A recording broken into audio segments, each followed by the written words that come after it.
ओम शांति। हमारा त्रिमूर्ति का चित्र चल रहा है। आज 11 तारीख है और 11 तारीख के अंदर ही हमारा दूसरा भाग है। आप समस्त ब्राह्मण परिवार को ओम शांति। तो बाबा बोलते हैं, जैसे एक कहावत है ना, एक आदमी सड़क पर था। किसी ने पूछा, आप ऐसे क्यों चल रहे हैं, किस चीज़ का टेंशन है? उसने कहा, मुझे अमीर कैसे बनना है। मैंने एक किताब लिखी है, वह बिकी है या नहीं, इसका मतलब है हम रात और दिन हजारों करोड़ों ईश्वर के नाम लिखकर डालते हैं, नदी में, सागर में कितने बहा देते हैं। हमारे पाप कर्म कट जाएं। वास्तव में जिसका जो कर्म है उसी को काटना होता है। राम के पाप राम नहीं काट पाए तो हमारे कैसे काटेंगे? हमारा पाप हमें काटना पड़ेगा। बाबा ने बोला है, तुम बच्चे जैसे जैसे कर्म करोगे वैसे वैसे फल तो भोगना पड़ेगा। भगवान भी अपने पापों को नहीं बदल सके तो तुम कैसे बदल सकते हो? वास्तव में जिसको जो कर्म है वो उसी को काटना होता है। राम के पाप राम नहीं काट पा रहे हैं तो हमारे भी नहीं काटेंगे। हमारा पाप कर्म हम ही करते हैं तो दूसरा कैसे काट सकता है? पुरुषार्थ से जो पुरुषार्थ करेंगे उसी से हमारे पाप कर्म भस्म होंगे। तो जो सेवक राम वाली आत्मा है उसे भी अपने कर्मों का बोझा ढोना पड़ेगा। गिलानी हुई, फिर ब्रह्मा बाबा के ऊपर गिलानी नहीं हुई क्या? हाँ, उनकी भी हुई। एक मुरली में बोला है, कृष्ण तो भाग कर चला जाता था। कहाँ? सिंध हैदराबाद में भागते थे। हंगामा हुआ और वो भागे। विघ्न डालने वाले वही थे। वह बहुत किटपिट हुई। तो बाबा कहते हैं, यह तो शिव बाबा की जादूगरी है, यह कोई कृष्ण की जादूगरी नहीं है। तो शिव बाबा माना कौन था? बिंदी था? नहीं, शिव बाबा माना कोई प्रैक्टिकल था। उसकी तरफ इशारा किया। एक मुरली में यह भी बोला है कि सिंध हैदराबाद में क्या क्या होता था। यज्ञ के आदि में बाबा ने एक और बात बोला। आगे एक भीलनी आती थी। कौन आती थी? भीलनी आती थी। उसको ज्ञान में नहीं आने दिया उसके घर वालों ने, क्योंकि लोग कहते थे जादूगर है, जादूगर है। जादूगर के डर फैला हुआ था। तो बाबा बोलते हैं, वो भीलनी कौन थी? जो आके गले से लिपट जाती थी सारे सिंध हैदराबाद में।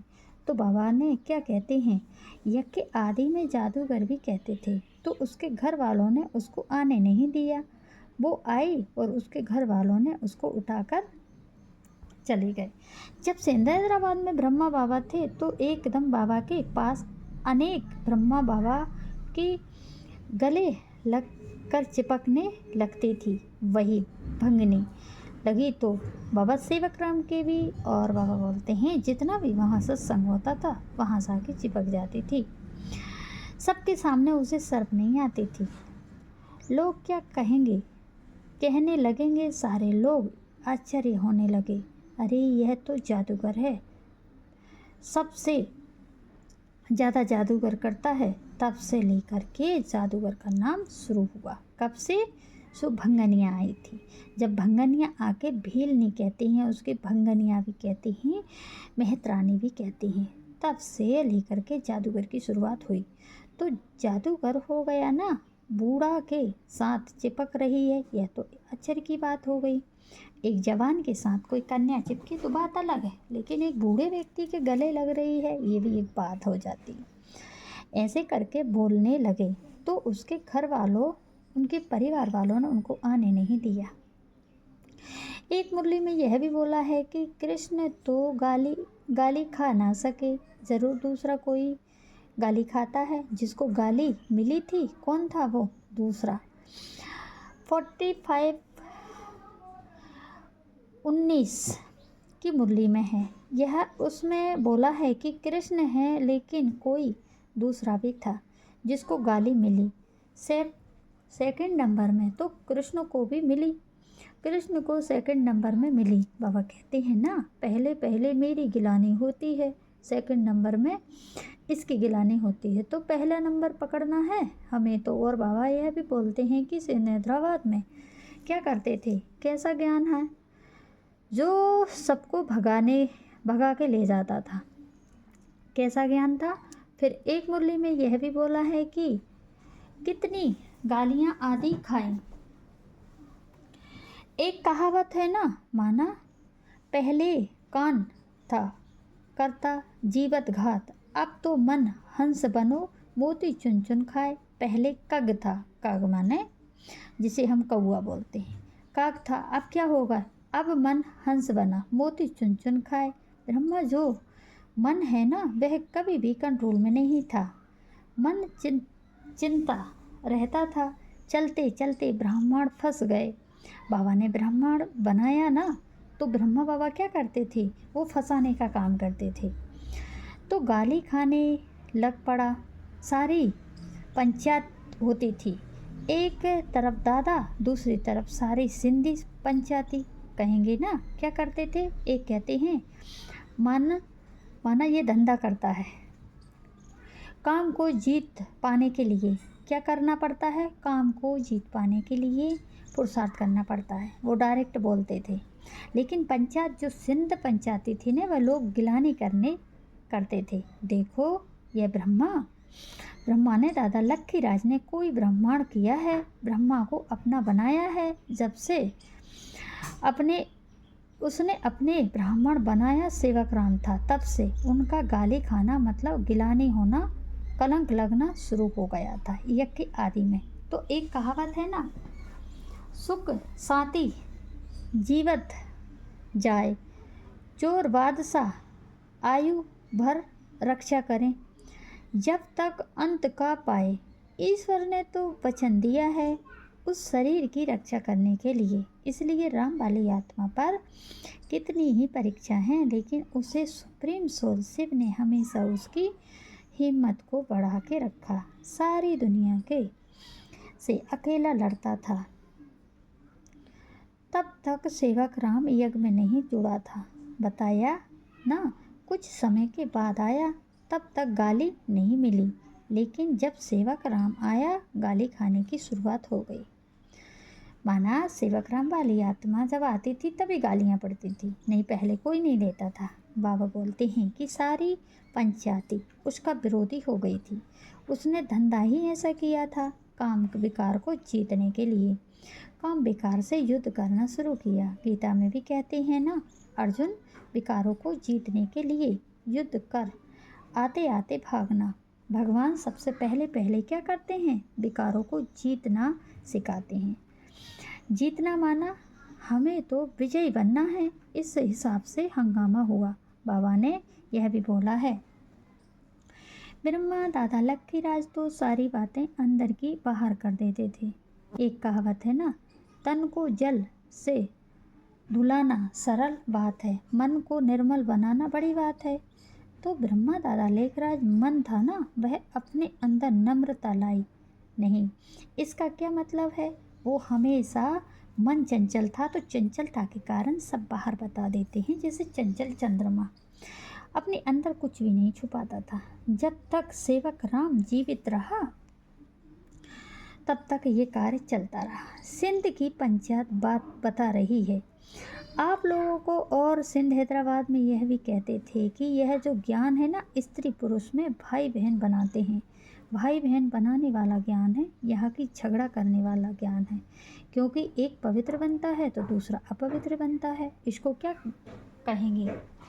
इसको लगता है माना चमाट, तो लगाएगा, झगड़ा तो होगा ना, क्योंकि पवित्रता पे सारे झगड़े होते हैं।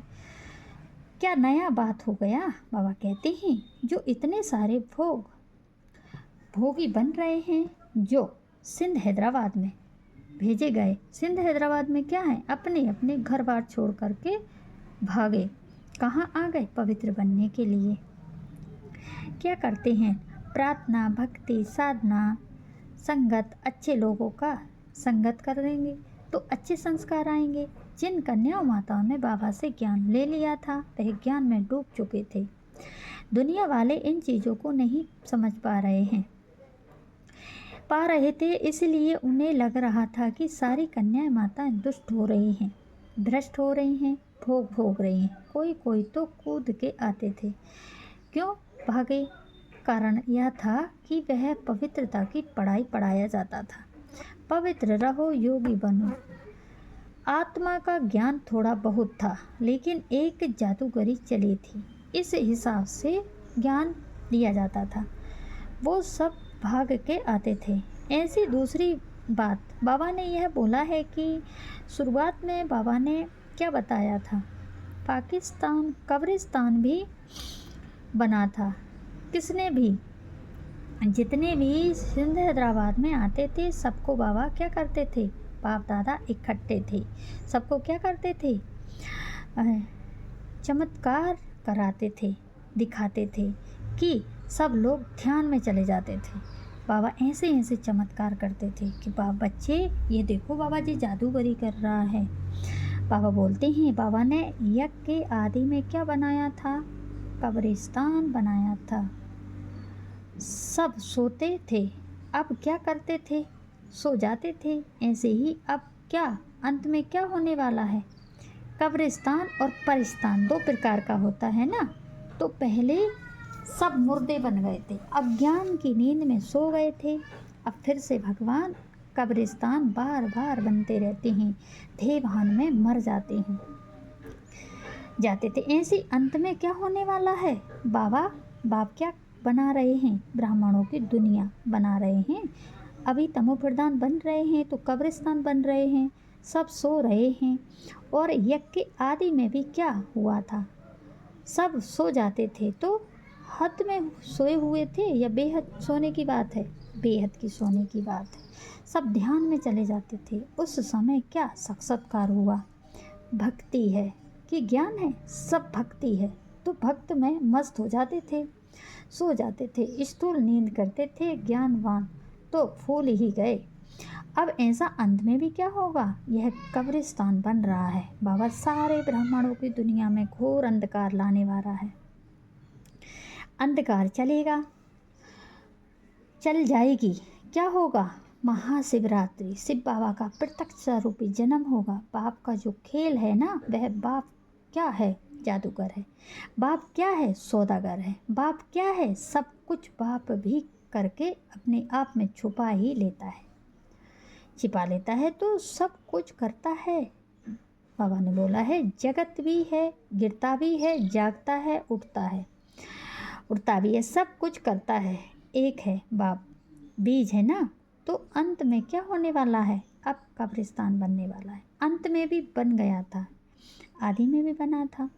बताया यज्ञ की हिस्ट्री के आदि के अंत में हुआ था, अंत में भी यही होने वाला है। इसलिए बोलते हैं कि तुम बच्चे पिछाड़ी में भी बहुत कुछ पाठ देखेंगे, बहुत मज़ा आएगा। तुम बच्चों को बहरूम मरुआ मौत मलू का शिकार, तुमको शिकार मिलता जाएगा। यही होने वाला है, तुम कई प्रकार की मौतें मरोगे और कई प्रकार के शिकार करोगे, मिलता जाएगा। यह होने वाला है अंत में।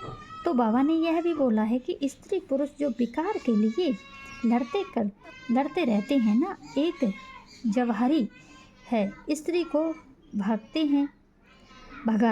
अब यह तो ऐसा काम करने वाला नहीं है, मतलब यह ब्रह्मा नहीं है जो अपनी पत्नी को भगा देगा। कई माताएं बहनें बहुत दुखी हैं जो पवित्रता का ज्ञान सीख नहीं पाती, मतलब ब्रह्मा बाबा नहीं करने वाला ना। बाबा यह बोल रहे हैं, कोई और व्यक्तित्व है, ठीक है। तो बाबा ने बोला है, बाबा ने जिसमें प्रवेश किया है उसको गुप्त में गाली मिलती है, उसको तो गाली मिलती ही है। तो बाबा भी जिस तन में प्रवेश करते हैं उसको गुप्त में गाली मिलती है। शिव बाप को तो गुप्त गाली मिलता है, और प्रत्यक्ष गाली कौन खाते हैं, राम और कृष्ण वाली आत्माएं प्रत्यक्ष गाली खाते हैं। तो बताया अभी देखिए हमारे नवदुर्गा आने वाले हैं, नवदुर्गा में खूब भक्ति भाव पूजा हो गया। 9 दिन पूजा करेंगे, चंदा मांगेंगे, ज़बरदस्ती पर्ची काटे देंगे।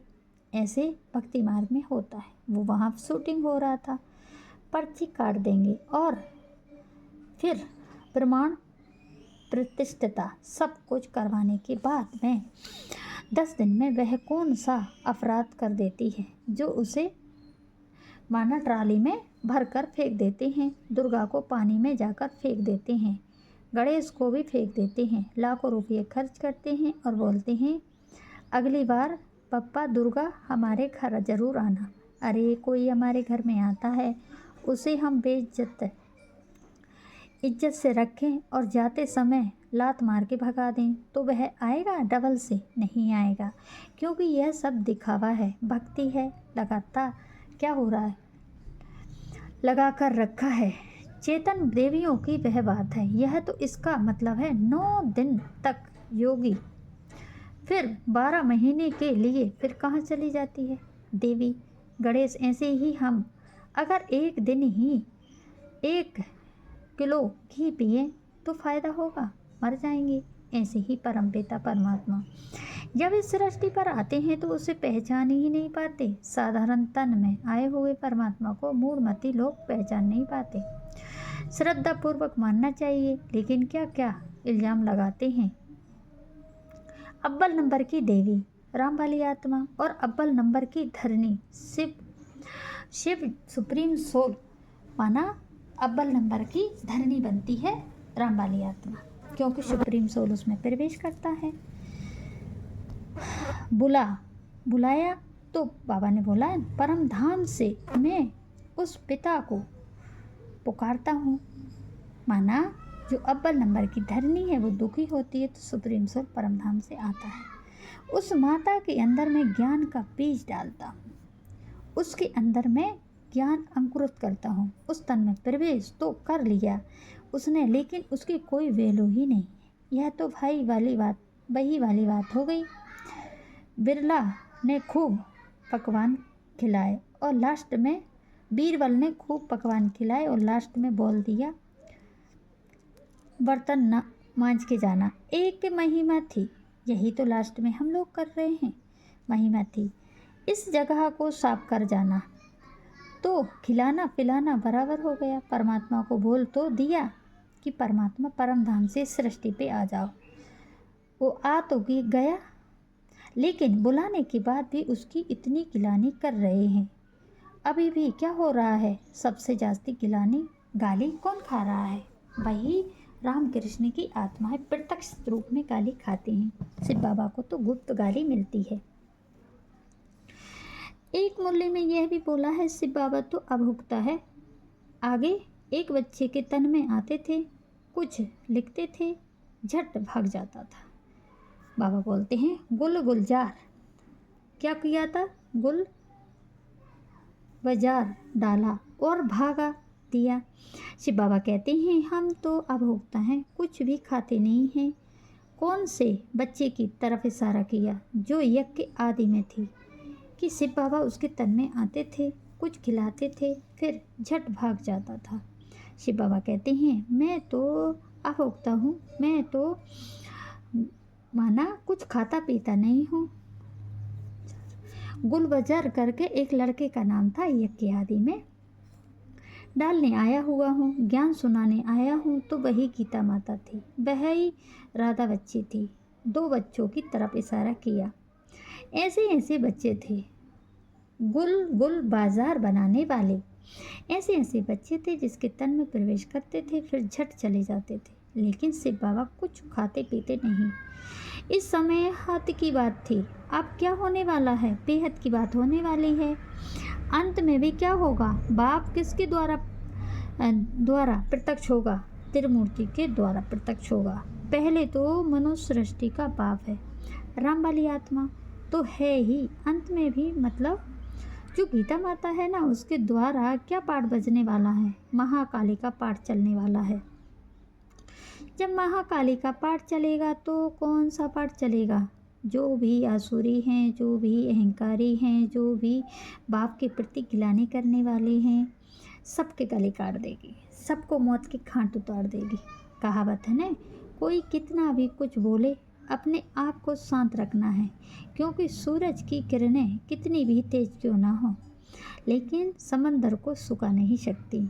वह तो एक ऐसी ही शक्ति थी जिसके अंदर ज्ञान का अखूट भंडार था, जिनकी कोई कितना भी गिलानी करे, स्तुति करे, उसे कोई परवाह नहीं। आगे चलकर ऐसी आत्माओं का क्या होगा? छटनी होगी। जब उन आत्माओं की छटनी होगी तो क्या मुक्ति पाएंगी? पाई जाएगी। शिव बाबा क्या डायरेक्शन देंगे कि इनको विकारी बनाओ, इनके विकार का जज करो, कितना काम विकार है, विकार के ऊपर जीत पाए हैं कि नहीं, कितना नहीं पाए हैं, उसके ऊपर गुलवजर डालेंगे, देखो विजय माला डाल के देखो, फिर भी पवित्र बनते हैं। अपवित्र बनते हैं, माना गुलाब जल जो होता है ना, बाबा बोलते हैं गुलाब जल बहुत फायदा करता है। तो कौन है गुलाब का फूल? लक्ष्मी वाली आत्मा। तो फेल हो गया, आदि सो अंत, वही पाठ चलने वाला है। अब क्या होने वाला है? ऐसे ही बाबा ने क्या बोला है, और भी बहुत सारा पॉइंट बोला है। तो यह बहुत मुख्य बात है, यज्ञ के आदि में हुआ था, जो अब लोगों को बताया है। ठीक है, और भी बताया है। शुरुआत में अमेरिका के अखबारों में पहुंच गया था, मतलब 16,000 की बातें अभी हो रहा है, माना एडवर्टाइजमेंट हो गया। मुरली में यह भी बोला है कि त्रिमूर्ति के चित्र में ब्रह्मा का चित्र देखा, मनुष्य जलते हैं, हाय हाय मचा देते हैं, उनको ब्रह्मा कहते हो। ब्रह्मा तो सूक्ष्म तनवासी देवता है, यह कहाँ से आया? दादा तो नामी गिरामी था, अखबारों में सब जगह पड़ गया था। जब हरि कहता है मैं कृष्ण हूँ, उसको 16,000 रानियाँ चाहिए, बड़ा हंगामा मचा था, पगाने का है, ऐसे ऐसे बात यज्ञ के आदि में हुआ था। वो ही व्यक्तित्व को अगर परीक्षा आती है तो फिर यह मत सोचो हमारे साथ गलत हो रहा है। जैसे जैसे तेज तूफान आए हैं, चिड़िया ने कहा ईश्वर ने मेरा घोंसला कैसे तोड़ दिया, बैठी थी मैं तो ऐसे क्यों किया। आवाज़ आई, अगर तूफान नहीं आता तो तेरे घोंसले में सर्प आ गया होता, तेरे बच्चों को खा जाता। देखिए राम वाली आत्मा के जीवन में इतना संघर्ष परीक्षा क्यों आई? क्योंकि उसके आगे चलकर बहुत बड़ा पाठ बजाना था। तो यह परीक्षा आई, हमें आगे बढ़ने के लिए परीक्षा तो देना पड़ेगा, पहचानना है। अभी इसीलिए बताया जा रहा है कि जो परीक्षाएं हुई हैं, पेपर हुए हैं, यही बात है। और राम फेल होने की बात एक और टॉपिक है, मोस्ट टॉपिक है, वो भी बता रहे हैं। यज्ञ के आदि में जो राम फेल हुआ था, अंत में भी राम फेल होता है। यज्ञ के आदि में राम फेल हुआ तो अंत में भी राम फेल होता है। तो राम तो पहचानना पड़ेगा ना, क्योंकि राम के लिए बाबा ने क्या बोला है? राम के लिए बोला है कि वो दोबारा जन्म लेकर आएगा। राम के लिए मुरली में क्या पॉइंट आया है कि राम के लिए बोला है, राम यह तो विश्व का मालिक बनता है, राम जो है ना वह जगदीश बनता है, जगत पिता बनता है। एक पॉइंट बोला है, राम भी जगत जीत बन जाता है। तो राम वाली आत्मा दोबारा पुरुषार्थ करके जगत जीत बनने का पुरुषार्थ पाठ बजाती है। फिर एक मुरली में बोला है, राम जो है ना वह ना पास हो गया, फेल हो गया। 33 मार्क्स से मिले, 33 मार्क्स कम मिलना, यानी कि राम था यज्ञ के आदि में फेल हुआ। एक के आदि में हाँ, तो उसको 33 मार्क्स से कम मिला, मतलब उसकी सज़ा मिलने का पूरा संबंधित में संघर्ष का जीवन है, संघर्ष का जीवन जीना पड़ेगा। इसलिए 33 मार्क्स वालों को क्या करना पड़ता है? चंद्रवंशी कहा जाता है। चंद्रवंशी कम कलाओं वाले होते हैं, क्या करते हैं? बाबा कहते हैं क्या दिखाया है, जो राम फेल होते हैं उसको क्या निशानी देते हैं? धनुष बाण देते हैं। बाबा कहते हैं कौन से धनुष बाण? क्या स्थूल हिंसा करता है राम? वाह नहीं, बाबा कहते हैं नहीं, राम तो एक बहुत ही ज्ञानी तू आत्मा है। भजन संग चले सोई धन, संतोष छूट जाए सो माया, करो तैयारी उसमें धन की, जो ना हुआ पराया। तो राम वाली आत्मा कितने ही नंबर से फेल हो जाए, चाहे पास हो जाए, वास्तव में उसकी पूर्व जन्म की प्रारब्ध लेकर ही, धनुष बाण लेकर ही मैदान में ईश्वरीय ने भेजा है। कोई भी उसका सामना नहीं कर सकता, इसलिए उसने यहाँ के लिए ही सोचा, उसने संघर्ष किया, माया से युद्ध किया, माया पर विजय प्राप्त की, मायावियों के ऊपर आक्रमण करता है तो राम वाली आत्मा को सजा मिल जाती है। संगम युग में जब तक चलेगा, कब तक? तो बोला है 2036 तक। 1936 से लेकर 2036 तक उनको चैन की नींद नहीं सोना है। अभी उसको युद्ध करना है, असुरों से लड़ते रहना है। 2036 तक उसको क्या करना है? आक्रमण करना है, लड़ाई करना है। इसलिए बाबा कहते हैं तुम बच्चे क्यों, अभी तुम बच्चे क्या हो? अभी क्षत्रिय हो ना, अभी क्या है? क्षत्रिय हैं। यज्ञ आदि में राम फेल हुआ, अंत में भी राम वाली आत्मा कुछ समय के लिए, जैसे लोगों को समझ में आता है कि राम फेल हो गया, लेकिन असल में तो फेल नहीं होता, वो पास होता है अंत में, क्योंकि यज्ञ आदि में ज्ञान नहीं था तो फेल हुआ, अंत में तो ज्ञान रहता है, इसलिए फेल नहीं होता। ओम शांति।